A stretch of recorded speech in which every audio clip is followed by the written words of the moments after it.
Hey, everybody, welcome to another edition of Sports Wrap. Fire Up follows us after we get done tonight talking soccer tonight.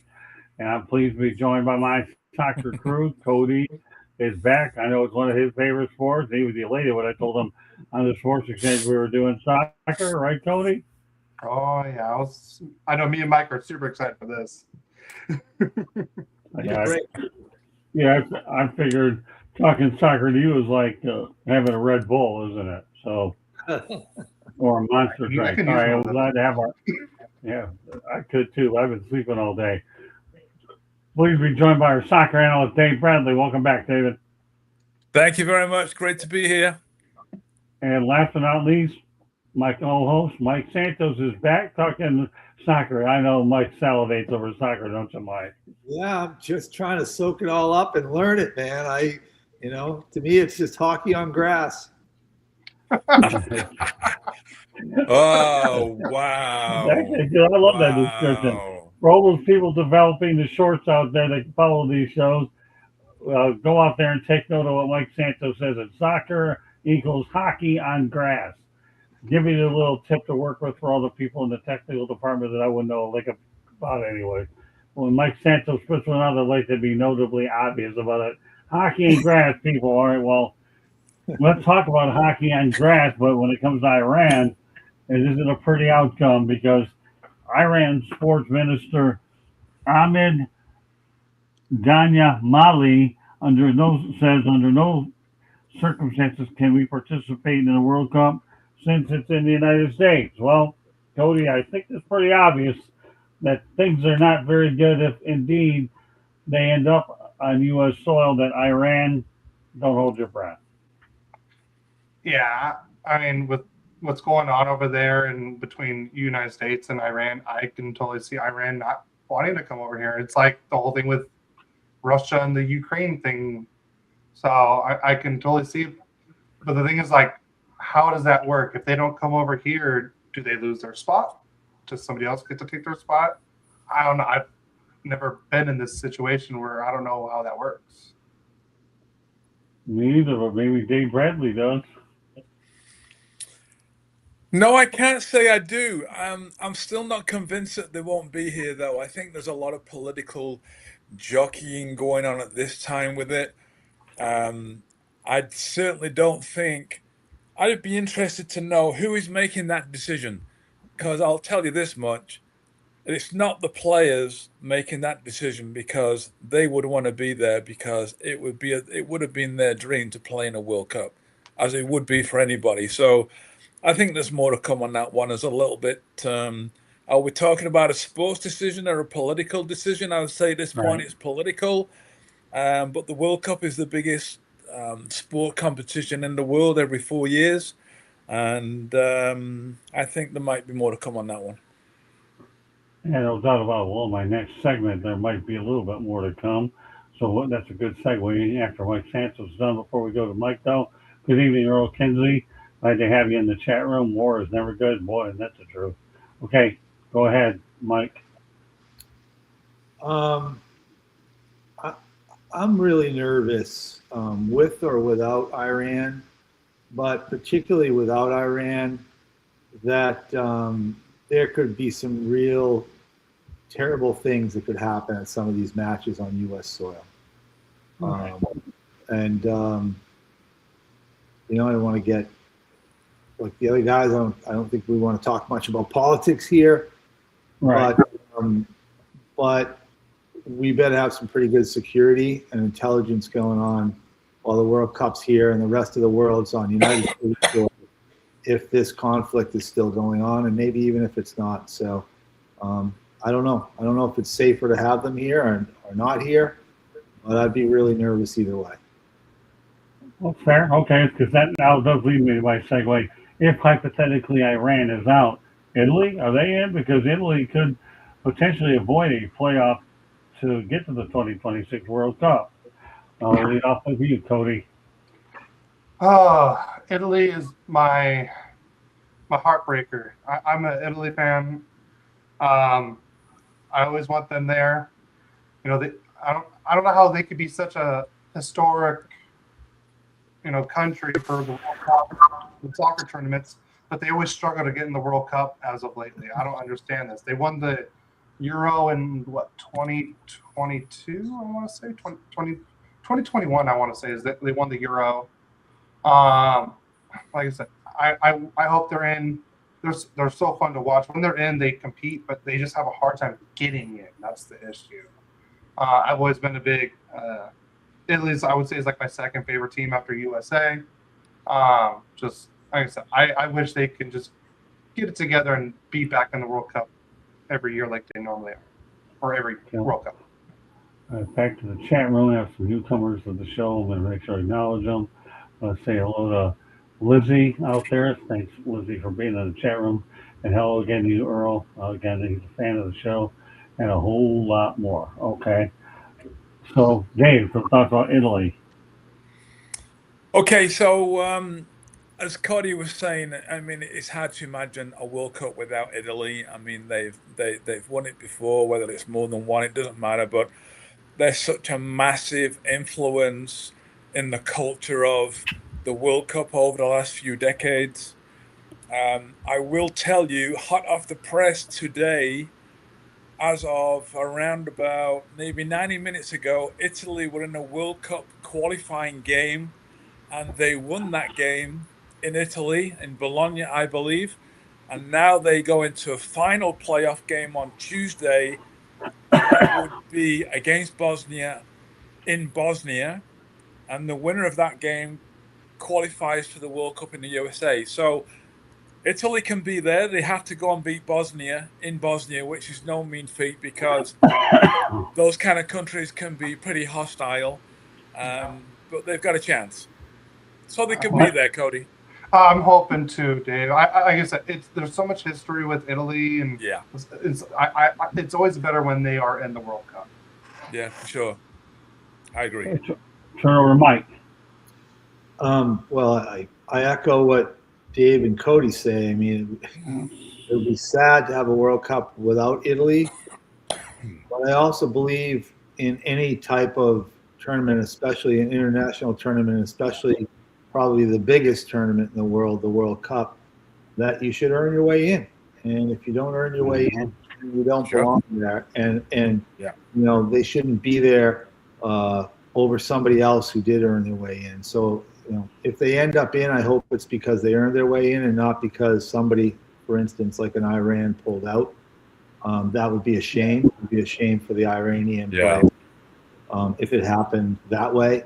One thing, and I think we might talk about this later, and I'd be interested to know what Dave and Cody think, but this sport amazes me because the best coaches don't seem to coach their own country.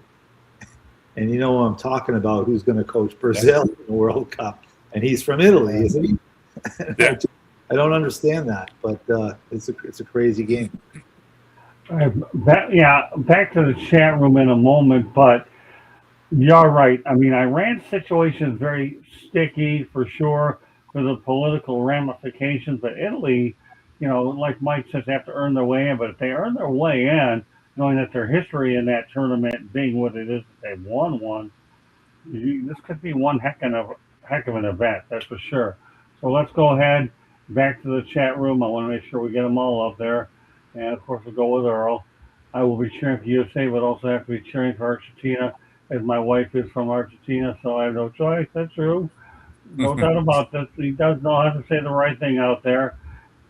So we'll also have a Miami Hurricanes guy out there, or a Canes. And we want to say, Buck Strickland, happy to have you in there, Buck. I hope you can subscribe and stay a part of our family. And Earl says, happy life, happy life with the wife. That's true, Mike. There you go. Look at this guy, Earl Kinsey's on fire. Glad to have some new fresh faces in the chat room. So I believe everybody's spoken on this one, right? Is that correct? So we got 2 down and a few more to go. Miami, well, we'll make things a little easier for you guys because it has been easy so far. But is something you want to say, Dave? No, I'm intrigued to see what you're going to talk about with that kind of a build-up. Oh, okay. Well, I'm already going to let the cat out of the bag. kind of a couple of segue, build up whatever you want. I'm not saying this Dave Bradley's getting good at this broadcasting thing, isn't he? That's why he's our permanent soccer analyst, because this guy is, as Tony the Tiger would say, great. All right, I don't know if I do as good as Tony the Tiger. I do miss the frosted flakes. All right, why did I talk food? Who cares? So Inter Miami owner Jorge Mas has revealed that Lionel Messi makes between 70 and 80 million dollars per year. Boy, I'll tell you, he's not going to the dollar store, is he, Tony? Tony, No. Cody, whatever. Cody. It's I don't know all right. what My father-in-law's name is Tony, so I hear it all the time with my mother-in-law. No, okay. God, he's making that. I mean, honestly, I'm not shocked. A player of his 70 to stature, 80 million bucks, and that's in Florida, no state income tax.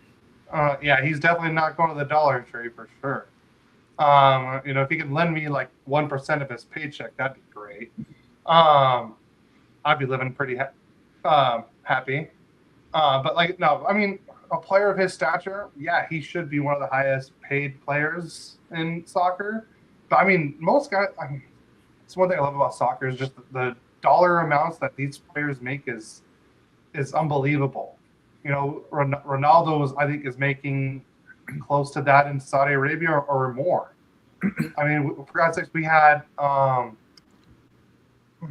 Dave. He used to play for Chelsea. Why can't I remember his name? He went to China and making like 80 million a year. Oh, yeah, that's And, right. he was a good Chelsea player, but he wasn't like a Ronaldo or Messi. But he ended up becoming one of the highest paid players in the world. Yeah. I just can't think of his name at the top of my head. But No. I know we're on the same page, Dave. I just can't. Yeah. It's bugging me. I can't remember his name. Oscar. That's what it was. That's Oscar. right. Brazilian. Yeah, guy. Brazilian. Yeah, like I said, he wasn't, like I said, an okay midfielder, and he goes to China and makes $100 million a year, and he was, like I said, an average player in the Premier League. Yeah. So, Sure. I guess, but for Messi to get that in this economy with this, how in the MLS, I mean, still not one of the biggest leagues in the world, but I mean, when you have someone like him, yeah, he should be getting paid that much. So did I hear Chelsea sighting out there? Well, guess what, people? I'm wearing the hat. Chelsea soccer hat. I know, but it's so bad. And the colors are pretty good, too. All right, go ahead, Dave. What do you think about 70, 80 million bucks? It can go a long way, especially in the state of Florida or any place with no state income tax. What do I think about $80 million? Oh, that's why there was so much God. build-up to this thing, Dave, because you're starting to figure me out. The mind boggles. It's just not the real world for most of us, is it? I mean, $80 million is. Do I begrudge that money to anybody? No. If he's good enough and he can get it, someone's willing to take him to Miami, and they're willing to be able to do commercial deals. I'll tell you this much: it's not Miami Soccer Club that's paying him that money. I mean, they may be paying him something, but a lot of that money has come from commercial deals that they've done with Apple and other people that they've got relationships with. So if you can command that kind of money, I mean, I would just put it this way: if someone came along to you right now in the area of work that you guys work in, and someone said, "We want to pay you," let's not say 80 million, that's not realistic, but whatever you're making right now, and someone come in and said, "We want to pay you $40 million a year," you're not going to turn it down. You're not going to go, "Oh no, I don't think that's right. No, I don't deserve that." I mean, you just take the money. That's life-changing money. Generational changing money. Good luck to him. He's still playing, he's still delivering, and I don't know how much money the money that they've paid him. He could be bringing in more in revenue to the MLS and to Miami just by his presence. I don't know the numbers, so I can't comment on that. But good luck to him. Yeah, I mean, I look at him as like the Babe Ruth of soccer, because I know he had a lot of big names these days, but Babe Ruth, what he did to MLB is what Lionel Messi done to MLS. Go ahead, Mike. Well, he is the top player in the MLS. I'm not going to upset Earl's wife tonight, so I'm not going to talk about the I World. knew this was coming too. He is the top player in the MLS. And if you look at comparable sports in North America, whether that's the NBA or Major League Baseball or the NFL, the top players are making upwards close to that money, 60, 70, 80 million dollars a year. I mean, that's what the top player in the NBA is making. So I think it's market value for the top player in the North American League. But more importantly, after what Dave said, I mean, he has put the MLS on the map. Yeah. He's turned people like me, who are casual fans, into people that really want to follow the sport and want to see the sport grow in this country. And so just for doing that, he deserves every penny. And again, if Inter Miami can't afford to pay him that, then the whole league should pitch in and give him the money. That's true. No, that's true. I mean, there's no question of the impact that the guy, what he's done to the sport, for sure.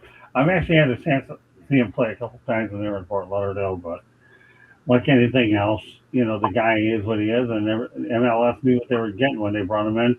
And they've had a few productive years out of it, and also Inter Miami got an MLS Cup out of it as well. So you talk about the ramifications, what it's done for the sport and that franchise, it's unbelievable. All right, well, let's change the narrative and go to North Carolina because with Charlotte Football Club did not open the upper bowl for their first match of the season, which occurred against Austin Football Club on March 7th. But keep in mind, the thing that really bothers me about this is that this match was actually played in a football stadium and not soccer specific. That's why I brought this topic in like I did. Listen, I understand, because let's face it, the Detroit situation, other places have been turned away because they don't have soccer specific, but yet Charlotte Football Club is still playing in there, but they closed the upper bowl. So it almost to me comes out like a double standard here, but we'll keep it in perspective. Cody, what are your thoughts? And Charlotte did close the upper bowl for their first match against Austin. Do they close it because there just wasn't enough fans and they just want to give everyone a what's the I don't know all that. I just know that they had to close it. I mean, if they're just closing the upper bowl because they can't sell that many tickets and then everyone just gets a better view or better experience down below, I can see why they would do that. Right. Or make it seem like there's more fans in the arena during the televised game, so it doesn't look as spread out. That's the only other thing I could think of. It's more like a marketing thing where it looks like the stadium is packed when it's really not. Yeah, and I've seen that happen in NFL games before where they'll close down the upper bowl, you leave the lower bowl, but there still is that double standard, Dave, where you're playing in football stadiums, and some teams, if you had soccer specific or you're planning to, they would bring in, and that was the case in Detroit. But Dave, what are your thoughts about what's going on in Charlotte with them closing the upper bowl for the opener? Well, there's nothing worse as a sportsman playing in a stadium that's half empty. Right. You'd be better off playing in a stadium that fills a stadium with 25,000 people than going to a stadium that holds 80,000 people and having 40,000 people in there. Right. And if you're really serious about growing the game, the days are gone when the MLS can be playing competitive, worldwide broadcasted games now by the MLS. You cannot play them in a football stadium. That just does not give the game any credibility whatsoever. And I'll tell you, for the players, it's a nightmare. It's terrible. Well, you say that, and you're 100% right, because the United Football League, when it had moved 3 teams so that they could get 3 in smaller stadiums, and now, as I understand, the most recent update was Louisville, one of the new teams, has already sold out their first game. So what you're saying has a lot of teeth to it, Dave, for sure. Okay, Mike? The stadium's just too big. And Dave's right. I mean, the way to grow any sport is through the viewers on television.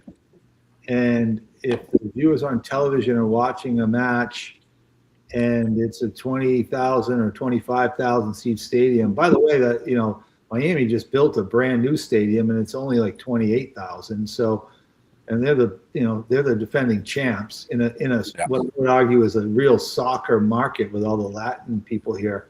Right. But if the stadium's too big and you watch it on TV, it looks empty. If it's a stadium half the size, it looks full. And it's all about the visual. And I agree with Dave. As a former hockey player, playing in a smaller building that's full is a lot better than playing in a big building that's half empty. Yeah. Well, that seems to be the common denominator in certain sports for sure. That's why a lot of times even teams are starting to build smaller stadiums, even in the NFL. Buffalo's got to have a stadium of 60,000 versus what they had over across the street at their old one or they had 70,000. So intimacy, shorter stadiums are what they're going toward, and there's a pattern here. And I'm just surprised Charlotte doesn't have a specific stadium up to this particular point. I believe the New England Revolution have the same problem. Not necessarily, because actually they're building a soccer stadium in a couple of years. Right. So on the Motor City Mad Mouse show with Steve Ballesteri, you remember Steve? I think I brought you on with him once.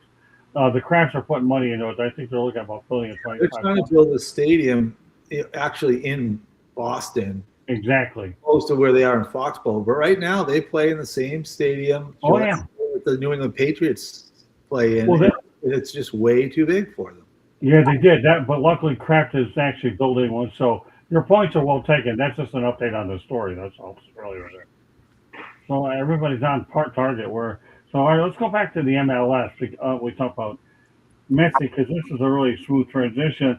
Because the top 5 MLS valuations average value of $767 million, but Inter Miami leads away $1.45 billion, followed by the LA Football Club at $1.4 billion, LA Galaxy $1.17 billion, Atlanta United $1.14 billion, and New York City Football Club at $1.12 billion. Mike, we'll lead off with you on this one. What you said is exactly what it really is, and now obviously the numbers speak for themselves here. Yeah, well, first of all, they're in big markets, right? You've got 2 teams in the LA market. You've got the Atlanta market, got the Miami market. I mean, these are big markets. There are also markets filled with, in New York, they're filled with lots of football fans from around the world that immigrated to the United States and live in these places. I mean, most people, when they come to this country, typically come in through and live in places like Florida or New York or California. So the fans are there, number one. Secondly, they're big TV market. And there's a lot of commerce in these markets. There's a lot of money, whether it be from corporate sponsors or marketing opportunities. And I think that you'll see the same thing that's happened with European football and is starting to happen in other sports here in North America. And that is that private equity will get involved in investing in these teams, and the valuations will just balloon, just like they have in other sports.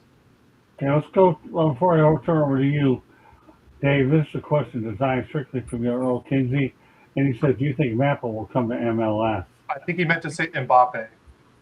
Or Mbappe, or what? Yeah. From Real Madrid, killing Mbappe. Do you think he'll go to MLS? I think that's what Earl was trying to say. Yeah. So, Dave, this one's directed towards you, my friend. In simple terms, right now, no. Okay. Yeah, I agree. He just got to Real Madrid. Right now, he's in the prime of his career, other than being injured for the last several weeks, and he's just on his way back again from that injury, whatever that was.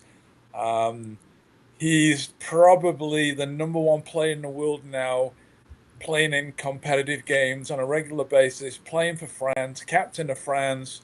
He's in his prime. He's not going to come to MLS at this point. That doesn't mean he may not come later on, but as most of these players do, they come when they're more at the end of their career rather than in the prime of their career. Okay, Yeah. great points. Okay, now back to Rose says that Charlotte MLS should play at UNCC, which is the 49ers' new place. Again, that falls in with what we're talking about in terms of the smaller stadium. I think Earl could be onto something there. Anybody else want to add to that? No, that's those are the types of stadiums they belong in, unless until they can get their own stadium built. Yeah. It's the right size, And I have a question for Dave and for Cody about Mbappe and all the other players. I think that's just fine if a player like Mbappe comes towards the end of his career. Sure. Just like we've seen with Messi and some of the other players that have come over for MLS. I mean, it's still going to help the game grow in this country. For sure.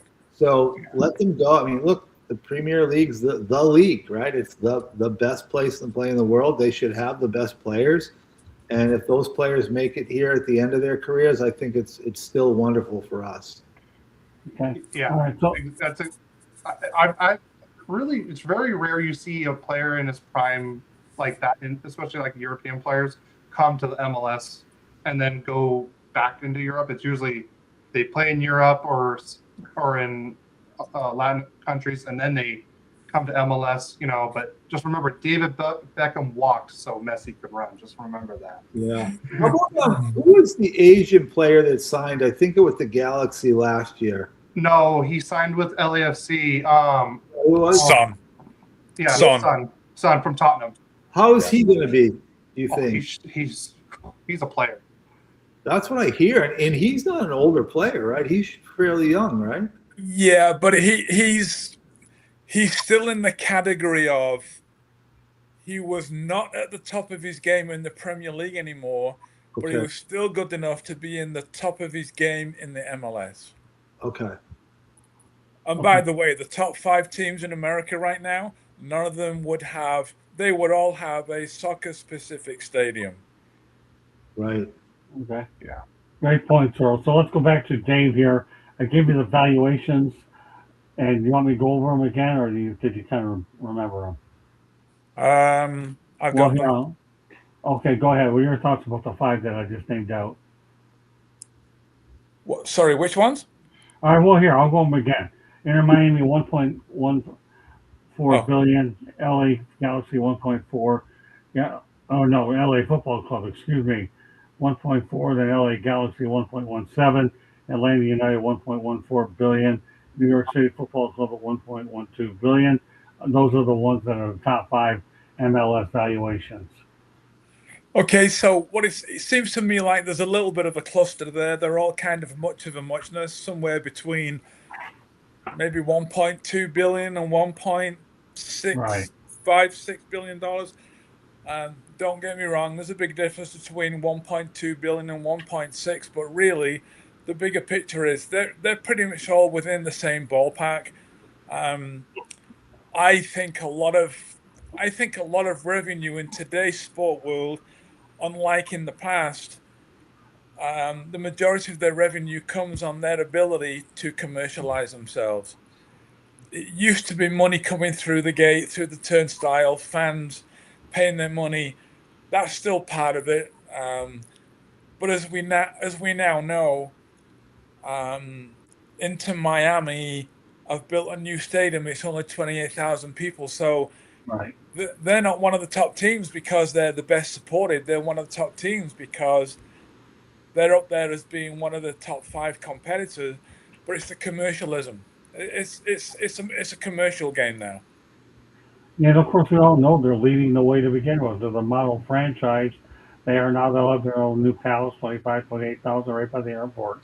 And that's bigger than a lot of the other stadiums anyhow. So they're moving from an 18,000 stadium to 28,000, which is pretty good by the airport for sure. Okay, Cody?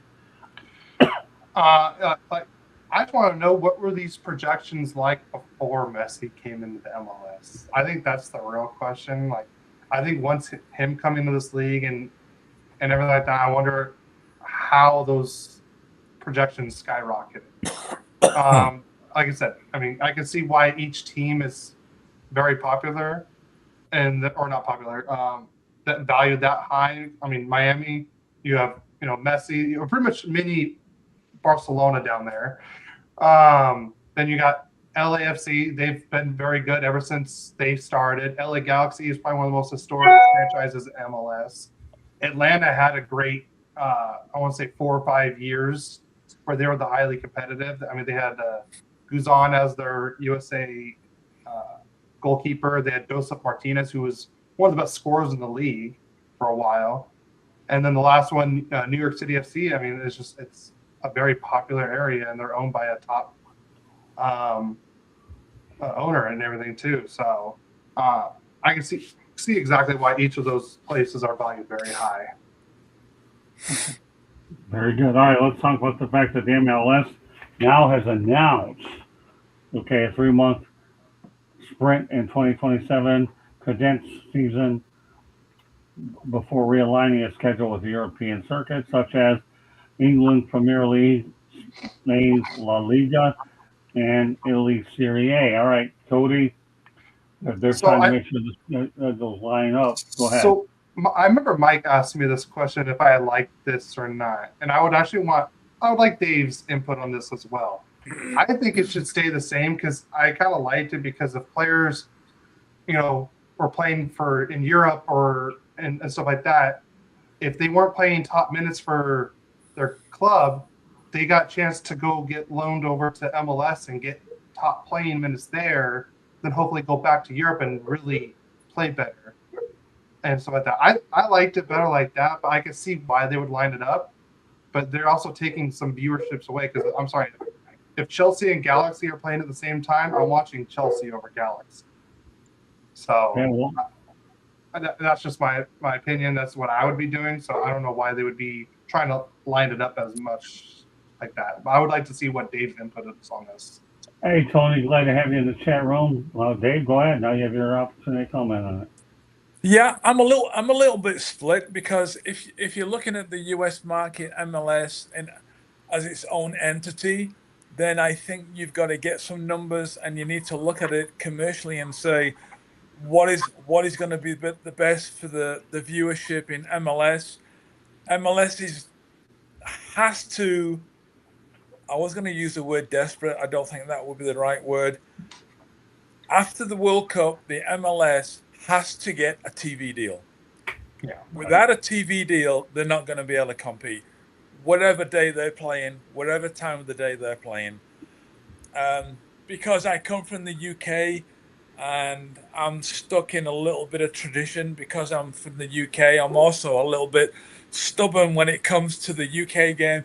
I still don't like these games in the UK. They play them at 12 o'clock in the afternoon and 3 o'clock in the afternoon and 5 o'clock at night, and they're playing games on a Saturday night at 8 p.m. To me, the game, and I understand everything's changed these days, and every game kicked off at 3 p.m. when I was playing. So there was no advantage as there is today. If you're a team playing, by the way, playing a soccer game at 12 o'clock in the afternoon is a nightmare. Preparation is almost impossible, especially if you just played a game in Europe on a Wednesday and a Thursday, and now you've got to get up and get ready and get prepared and get to the ground, especially if it's an away game and there's travel involved. It's not a pretty thing. So I'm not, but that's because there's the TV's involved, and they have to do that because they need the money. The TV money is what's making the difference to most of the teams over there. So personally, I'd like to see the times a little bit. I think there's an unfair advantage when Chelsea kicks off at 12 o'clock and they win, and they can just sit back, and all those other teams now feel under pressure because Chelsea won. And if they don't win their game kicking off a couple of hours later, then yeah, I think there are some unfair advantages based on the staggered times that are being played. What would I like to see in America? What works for America, not what another country thinks that they should do. Interesting points. All right, Mike. Yeah, I think that a TV deal it has to happen for MLS to succeed. But I also believe for them to get a TV deal, they can't in North America go up against football, basketball, and hockey. And those three Yeah. sports own the TV airways in North America from September through May. So if they're going to change their season to be in sync with the way they play football over in Europe, then I think a TV deal, at least one that's as lucrative as they need it to be, and gets the viewership that they need here in the United States, isn't going to work. I think they're better off, as Dave said, to do what works for them here in North America and stop worrying about matching their season up with the European season. Okay, let's continue on here. Obviously, we'll talk about the World Cup a little bit more. Lots of good World Cup stuff that was thrown out your way. But Earl Kinsey has a question for you, Dave. He says, what midfielder do you like better, Jude Bellingham or Cole Palmer, and why? Oh, right now, right now, both of them have had injuries and have not got any consistency, and they're on the comeback trail rather than what I would like to think is they're hitting their prime for this season, because now you're in the business end of the season in Europe and the UK, and then the World Cup is coming up. I don't. Which one would I like the most? Probably Bellingham, because I think Bellingham just seems to embody to me a little bit more of the player that I like to see that can change a game on his own. Cole Palmer can do that, but he's not going to go and win the ball on his own. Someone's going to have to go and win it, and then go and give it to him. Do I like Cole Palmer? Yes. Would I have him at Manchester United? Yes, I would. Rumours are that he's homesick living in London because he's a Manchester boy and he wants to go back to Manchester. I don't think he'd go back to Manchester City. It's too crowded there for him.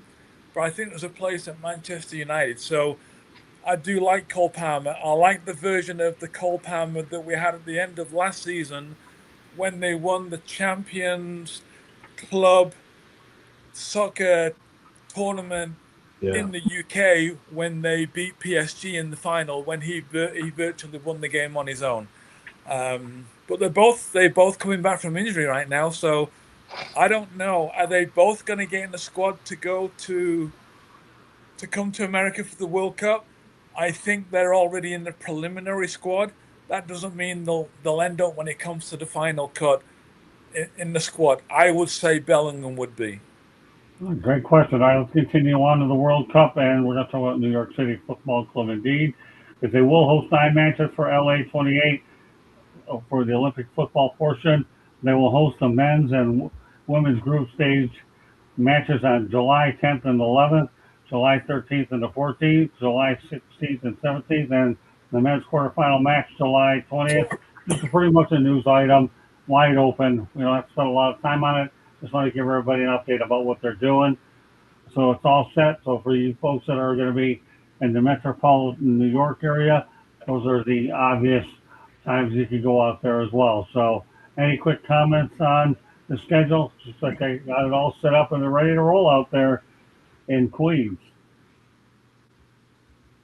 Anybody want to add to it? It's one of the largest markets in the world.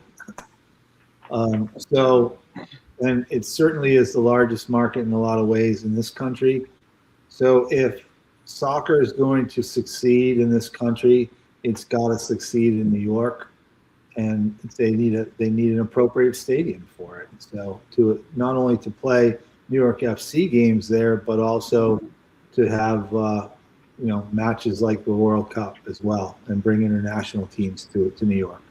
Yeah, you guys brought up an interesting point. I do believe that the next step in taking MLS for real, they do need a bona fide TV contract. Where they're going to get it is anybody's guess, but we'll leave it at that. Okay, the Netherlands, by the way, men's national team selects Kansas City as their current facility as the 2026 World Cup base camp. The facility is in Riverside, Missouri during the 2026 FIFA World Cup. So Kansas City is going to host the Netherlands. Speaking of which, I'll be in the Netherlands probably in about 4 to 5 weeks when Candy and I go on our trip. So, and we were there before. Netherlands is a great place for sure. Cody, some thoughts about them going to Kansas City? I don't know much about the Kansas City area, but I mean, Netherlands is a great country. I mean, they made it to the World Cup final. What was it in 2010, I believe? Mm-hmm. And that was a great final between it was Spain and Netherlands. That was a great final. But like I said, I don't. Is there a Kansas City MLS team now? Yeah, Sporting Kansas City, if I understand. Okay. Yeah. Oh, that's right. Isn't Mahomes part of that too? Patrick Mahomes, or is that the women's team he's part of? I can't remember, but no. I mean, if they got a stadium there and it's good to be practicing and training where you're probably going to be playing the next couple months, so might as well get ready and train in a different kind of environment that you're used to in the Netherlands. Dave? Yeah. A little bit of inside information is my wife's aunt runs a hotel in Clemson, South Carolina, which supports Clemson University. And there was talk of maybe one of the teams using that facility, not to use the Valley of Death Stadium, Clemson University Stadium, but to use the hotel facilities. And the reason for that, and that made me curious, because why would you use a hotel there but not use the stadium? And I asked her that, and she said because safety is of a major concern, and it was easier to protect that particular hotel and easier for security basically to cover and get a handle on that. And I sent a message the other day and I said, did you get a team? And in the end, she said, no, they went to Atlanta. So I think the reason why Netherlands is gone is because it mimics maybe playing conditions where they're going to be playing some of their games, and also is an easier area for security for the Netherlands players and staff. Great point. I like that, Dave. Okay, Mike. Yeah, I'm going to have just a little different take on what Dave said. If I was a world-class footballer who's going to play a nice young guy, and I was coming to the United States, there's probably a lot of cities I'd like to stay in for a little while. And that's probably exactly why the Netherlands chose Kansas City. So that they're not some of those places where they're going to have a wild time and a good time, and they can concentrate on training. And I agree with Dave on the security part of things too. It's a lot easier in a place like Kansas City than it is in, say, Miami or LA or some of these other places that these guys would love to hang out in for a few weeks or a month. So. Well, the only I say what I know about Netherlands, they ride their bikes all over the place out there, and I'm sure that they'll probably have about as many bikes as you have players, so that they can take their bikes over from where they're staying over to their practice facility. They had to get the word bike in there, because I've never seen so many bicycles in my entire life in one spot as I did there. Looking forward to going back. All right, a couple more topics before we go to the non-sport one. Portugal will not be training in Kansas City. Oh, we're going there too, by the way. Okay, now that you brought it up. So, great. I can't keep a straight face on that, Santos. I knew you'd crack through sooner or later. All right, so Brazil has extended the contract of Carlo Ancelotti through the 2030 season. The 66-year-old took over in last May. What are your thoughts about the move, Cody? He's a fantastic coach, and talk about a journeyman of a coach. I mean, he's done well everywhere he's gone, pretty much. I mean, Juventus, AC Milan, Chelsea, PSG, Madrid twice, Bayern, uh, turned Everton around, I believe, for a while too. You know, Yeah. but for it is weird that like for soccer, because like you see other international sports, and they always hire a coach that's from their country, but in soccer it's the complete opposite. They just, if you're available and you can turn this country, this team's club around, they'll hire you. Because like, USA had was it Jurgensen was his name? Klinsmann. Klinsmann, thank you. I don't know why I got them mixed up. Yeah, and I said, you know, from Germany. Like I said, you get so many different types of coaches everywhere. It's like I said, but Ancelotti is a great coach. He does a great job, and Brazil is one of those, you know, countries for World Cups. It's win or bust. You know, that's their Yeah. mentality. So, I mean, because you've had plenty of superstars come from Brazil. You know, Pele.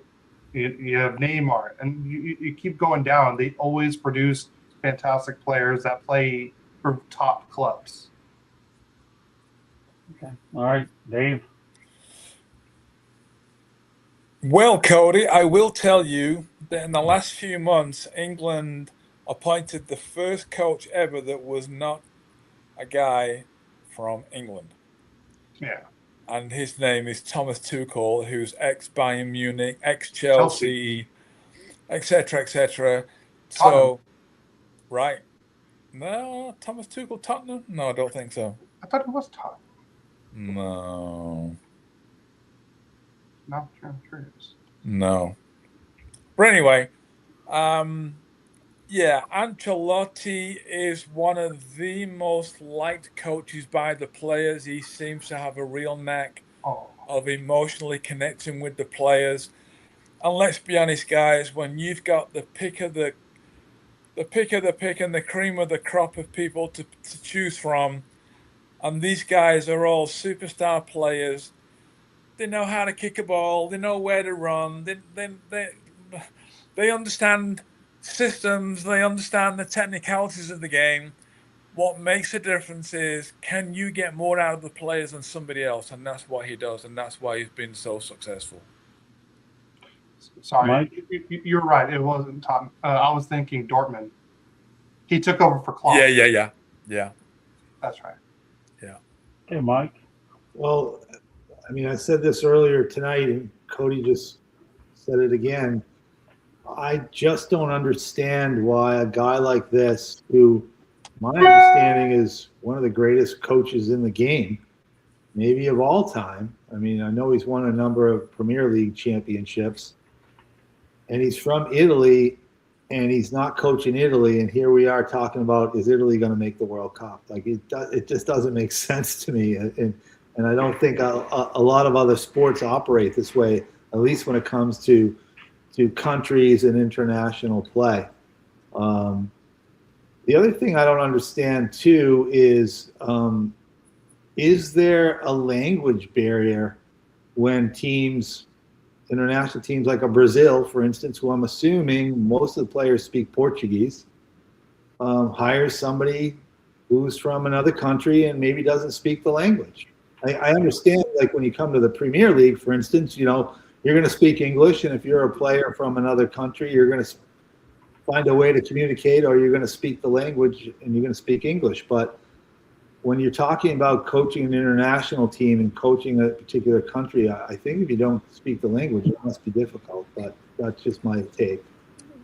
There are three things to think about here: lifestyle, money, and control.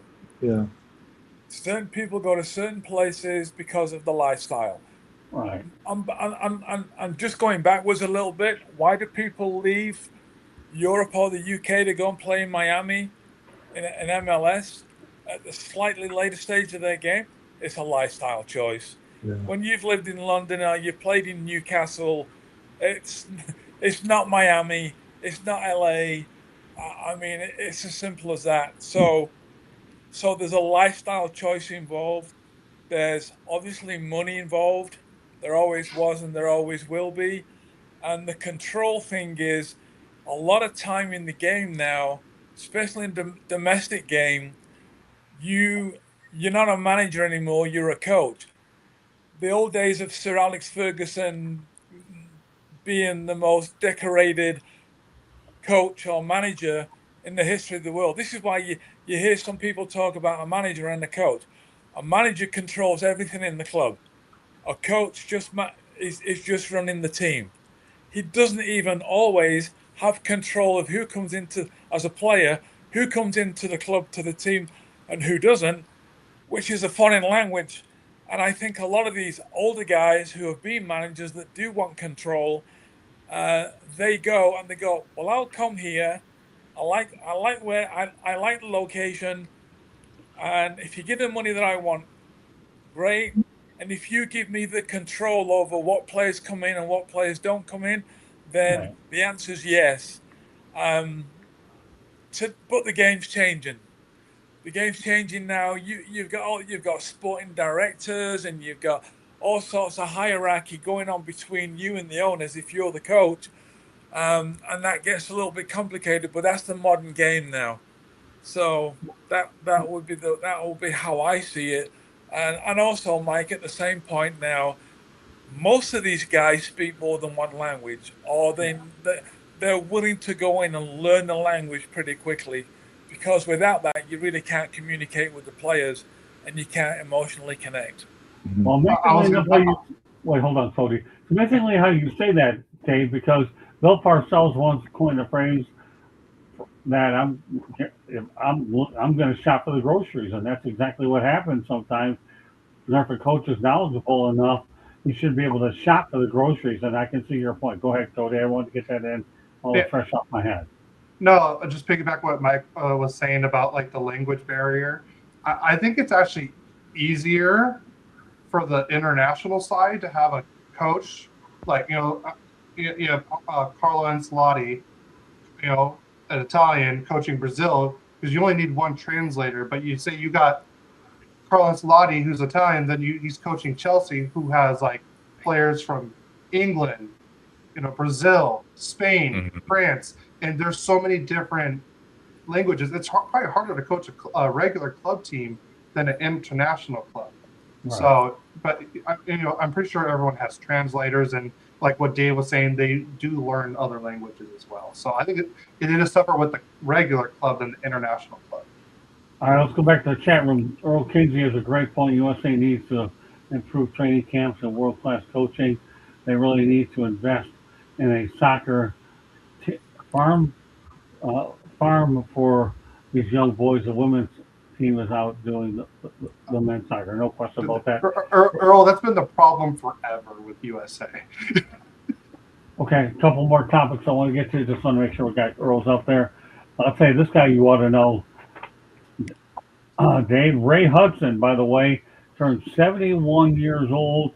He played for the Fort Lauderdale Strikers of the North American Soccer League. I actually got to know Ray pretty well. He's a Yeah. native of Gateshead, England. He's the most colorful personality on the planet. He began his soccer career at 19 with Newcastle United. He's a broadcaster for Inter Miami. I'm going to leave this as a solo one for you, Dave. What are your thoughts about Ray Hudson? Well, when I first came over to America, and I started watching some soccer on TV. There really wasn't any UK soccer, and if there was, it was limited. But there was a lot of soccer on TV, and I used to hear this guy talking about, oh, that was mesmerizing, majestic, and and the guy had a Geordie accent. I'm going, what in the world? Like, what is going on here? Um, Ray is an acquired taste, but in time, I got to enjoy him. Very creative, very knowledgeable, and he obviously came out at a time when he was younger and played in the American League, or whatever the correct terminology would be at that particular point. And again, lifestyle choice. I mean, I did it myself. I left the UK slightly earlier than normally you would do because the doors opened. I got a chance to go to New Zealand, South Africa. I ended up staying in New Zealand and making a great life, great place to live. And I think Ray, with all due respect to Ray and myself, he comes to Newcastle and I come from Manchester. There are not many palm trees in either of those places. That's And true. even less sunshine, by the way. So he came out, got the opportunity, grabbed it with two hands. He's had a great life. He's done a great job. And some of the things he comes out with, I don't know. I don't know where he pulls them out from, but he wouldn't be able to go to the UK and commentate under those under those circumstances. He would get run out pretty quickly. Well, like I said, I believe. I worked with a guy back when I started covering the sport back in the early '80s, and I thought he was unbelievable. I really Yeah. do. I mean, you talk about obviously anybody from England, their language is a little bit broken, especially when they're new to the area. But he's the Mm, most colorful, candid person yeah. that you can ever meet. And if anybody ever, and he, he's the early part of my soccer days, and now here I am with you guys talking about the sport, Yeah. on a much bigger stage than I did before. But happy birthday, Ray 71, the most Yeah. unbelievable, colorful, candid individual on the planet. Anything, Cody or Mike, you want to say? In my opinion, when people talk about South Florida soccer, they talk about Lionel Messi. Well, let me tell you something. If you go back in the history of South Florida soccer, you go to Ray Hudson. He's a standard for what South Florida soccer was like in the '80s. Yeah. So Yeah, no, no I've never question been to about. Florida, so I would have no recollection of this. I only know a little bit about him, and I think Dave's right on the money. He's not for everyone. If you want to be entertained and listen to the funny things he comes up with and says, or the way he says things, that's great. If you want to learn the game, I think he's got the ability to teach it, but that's just not the way he broadcasts. And for me, I want somebody to be able to teach the game to me when I'm watching it. Well, that's I okay. think it was perfect for the. I'm sorry. Go. Well, I mean, again, Ray Hudson came back here in the '80s, and now he's evolved over the years, is what he's done. But when it comes to South Florida soccer back in the day, because I think he coached the Miami Toros and he's been around a lot of the different teams in the area, he's the guy that a lot of people recognize old school in South Florida. I know we have Lionel Messi in Miami, I get all that. But back in the day, Fort Lauderdale Strikers was the first team that I ever covered, and one of my best friends is a PR guy named Chip Namus. To this day, he's like a brother to me. So I owe the North American Soccer League a lot for what I learned at Chip, particularly, and what it was like for me to learn the sport back in the day when that was a pretty good league back in the day. It really was. It's too bad it went downhill, but I'm glad they got MLS back. Sorry, Dave. I just wanted to get that out there. I think it was the perfect situation for the time for the American market. I Yeah. think you could have brought out a commentator out of the UK who's been around for decades over there that I know when I was playing and was commentating some of our games and doing interviews after the game, etc. Martin Tyler. Martin Tyler would never have made it in America like Ray did, but Martin Tyler made a big name for himself in the UK. Again, I think Ray was perfect for America. Excellent point. All right, we'll close that topic out. We're going to bring Candy Ebling on. We have a non-sports topic, and this should be a preview for Fire Up as well. But this non-sports topic is one that anybody can even handle, including you, Dave. This is really simple stuff, okay? Not putting it down. It is what it is. When I bring a non-sports topic on this show, I like to keep it very real, and I'm going to do exactly that. So, all right, people, non-sports topic of the night. France becomes the first country to force all supermarkets, I repeat, supermarket people, to give unsold food to the poor. What was used as trash before this law, around 10 million tons of food were wasted every year. Now the same food helps families and it cuts waste and saves money for society. I'll be darned. France has got it right. Let's take the stuff over at the supermarket. Give it to the poor. Gotta love people in France. Sorry, Dave, your thoughts. Yeah, I've not got a clue what you're talking about. Okay. What? Something about supermarkets are closing down and they're going to give the food to poor people. Sounds like No, So no, instead of them no. throwing away food, Okay, they give it to the poor people.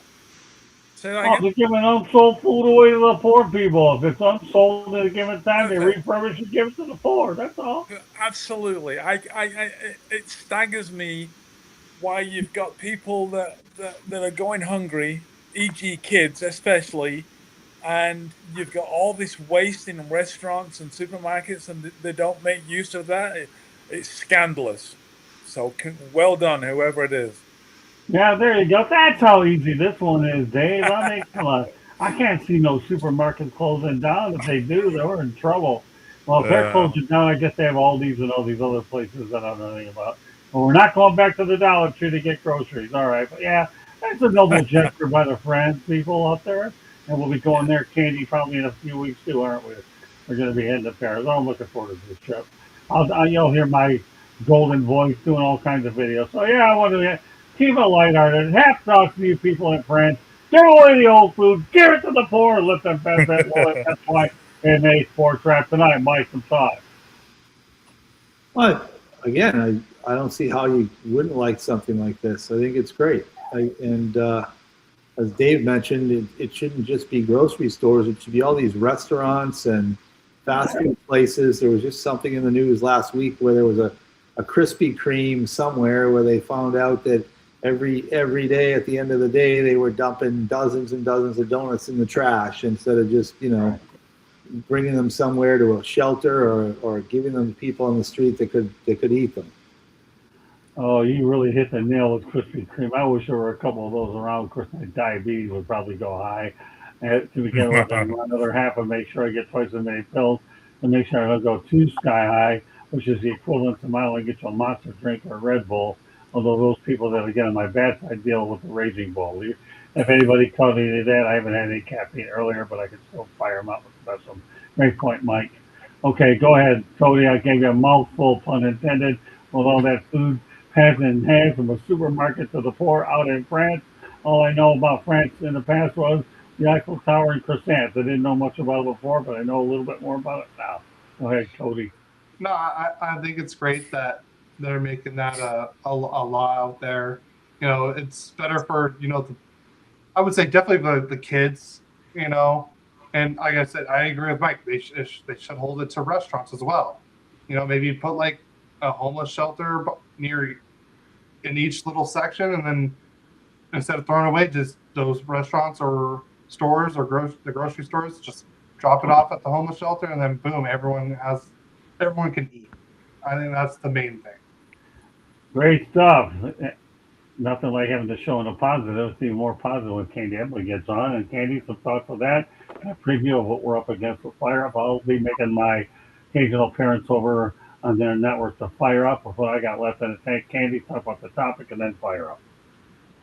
So my question on the topic would be, as a grocery store, typically, if you're looking at an expiration date on something, they're going to put it on sale to try and sell it right before. So is it the stuff that's already expired that we're giving away then, or is it still good, good food, good whatever? That would be my question. Do I think it's a great thing? Yes. Obviously, we waste so much, especially here in America, that it's a tragedy. Um, there is so much food that people waste, throw away. Something breaks, and instead of fixing it, it's cheaper for us to go buy a new. So let's throw this away and throw that away. And that's not just food. It's sad because there are so many people that could use it. So kudos to France for, starting this trend, and hopefully it becomes more of a trend all around. Yeah, the Jets is good. I'm about the expiration dates, but they know what they're doing out there. I'll leave it to them. They want to give it to the poor, more power to them. One comment on that. Yeah. I've spent time in Europe, and maybe the other guys have too. A but if you go into, in particular, a grocery store in Europe, a lot of the food is fresh food. It's not like the grocery stores in this country. Like, if you want to go get a loaf of bread, it's not wrapped in plastic. It's up there on the top of the bakery, and it's just come out of the oven, and you pick it up as it is. And the same thing with their produce, whether it be vegetables or fruits or pasta. I mean, there's more fresh food over there, which would go bad and which would expire. Unlike all the processed food here that, you see that you could buy it, and even though the expiration says 2026, you could go open the box in 2031 and it's probably still okay because of everything you put in it. So over there, a lot more fresh food. It's going to go to waste, so good for them for giving it to people that can eat it. All right, Candy, how about a preview for what's going on with Fire? Fire Up tonight. We are going to be talking about opening day of MLB. We're going to be talking about, Scott's done a couple of interviews, 2 at the Senior Bowl and 1 in spring training that we're going to have on the show we'll talk about. We'll talk a little March Madness since it's going on.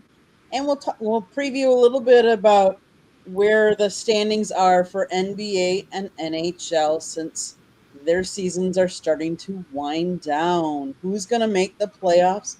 Who's not? All right, well, Fire Up follows us here on the network. Obviously, this is Sports Trap. My name is Scott Morgan, of Motor City Mad Mouth. Please be joined by now. Candy Ebling is in here. Cody's been here. And, of course, our soccer analyst, Dave Bradley, and Mike Santos, my co-host as well. With that said, we're going to go around the horn. Mike, how about let everybody, how they get a hold of you, a little bit more updates on hockey operations? Well, I'm considering changing my contact information to Mike Santos at hockeyonapitch.com, but for right now, you can still get me at msantos@hockeyoperations.org. And I'll be happy to talk to people about soccer or hockey.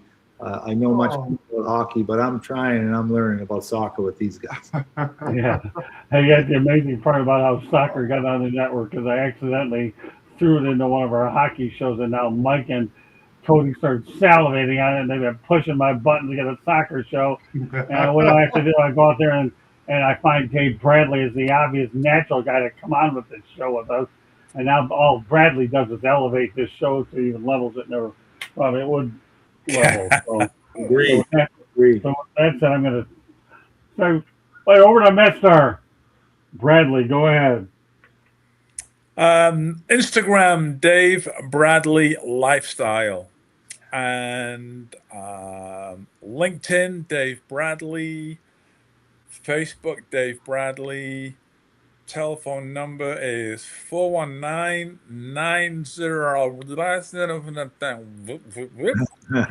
And I don't do email, but you can DM me on any of my social media. I have no problem with that. So happy to talk to you. Thank you. Smart man. I don't like emails either. I'm with you. Just get me direct and I don't even bother. But I'm with you all the way, David. All right, Cody. He's on now the network Wednesday and Thursday night. Glad to have him on the Wednesday show. And, of course, he's come on Thursday. I actually come up with a hockey topic every now and then just to appease him on Wednesday night. But, we got plenty of hockey. Hey, it doesn't matter. Cody, let them all know now we got you on Wednesday and Thursday. Glad to have you both nights, my friend. Yeah, I'm happy to be on 2 nights a week now. The more I get to talk about sports, the better for my life. You can find my dad and I at Royally Quacked on all social media. We talk all things Ducks and Kings. We just did an interview with Daryl Evans, and he was so much fun to talk to. The guy that scored the OT winner on the Miracle of Manchester. He skates with no laces, which is I can't even skate, and he can do it with no laces. And like I said, he spent 2 hours with us, and it was I just talk, Daryl. Don't worry about me and my dad even being here. We'll ask questions, and you just go, and he did. So that was so much fun to talk with him. And my phone number is 8675309. Just remember that one. There you go. Okay, Candy, take us the rest of the way. South Florida Tribune Publishing Company. published a book. Let me get a picture of it up here. Here we go. Scott, our host, the Motor City Madmouth Morganmoth, wrote it. It's available on Amazon, Barnes & Noble, Kindle, Google, and Apple Books. The audio version is out as well. Talks about his 40-plus years in the media business and how it has evolved. Lots of good stories in the book. Go get your copy today. There's also a link on our website, www.southfloridatribune.com, where there is a plethora of great content. If you like to listen to podcasts, you can find us wherever you get your podcast. You want to advertise or you want to sponsor a show, email us at southfloridatribune@gmail.com. Last but not least, if you see that red subscribe button in that lower right-hand corner, that means you have not yet subscribed to our channel. What are you waiting for? It's the best channel out there. Just click it, like us, share us with all your friends and family, and then turn on your notifications so you never miss anything we have going on. Monday nights, we talk baseball. Tuesday nights, we talk football. Wednesday nights, Scott has a show with Steve Ballesteri, the Motor City Madmouth Show. Great show. You need to tune in to find out what they talk about because it's all over the map. And then Sports Exchange on Wednesday nights. You never know what sports we're going to be talking. Obviously, tonight, Sports Wrap, we talk hockey or we talk soccer. Or you never know. We might talk about France. You never know. Fire Up typically is talking sports. So definitely check it out. And again, turn on those notifications so you'll be notified every time we go live. Back to you, Scott. Yeah, hockey on grass, people. That's what this is. We're talking hockey on grass with the group here. I'll tell you, Mike Santos, we're going to get together pretty soon. My schedule's lightening up a little bit on the road, but Candy and I endured an awful lot of spring training. And I'll tell you what, last Saturday when I covered the Toronto Blue Jays, we found out, Candy, tell them the story real quick before we turn it over to you, how quickly we got things done. Okay, that wasn't the Blue Jays that we covered on Saturday, but It was the Blue Jays and the Pirates. It was Last Saturday. Okay. So give everybody the crowd real quick about how everything played out. So Friday we applied for a different game, did not get approved for that game, quickly pivoted and sent in a credential request for the Pirates game. We did not hear that we were approved for the Pirates game until 6:15 in the morning.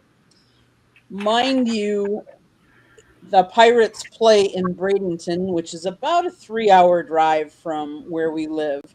And the game was scheduled for 1 o'clock that day.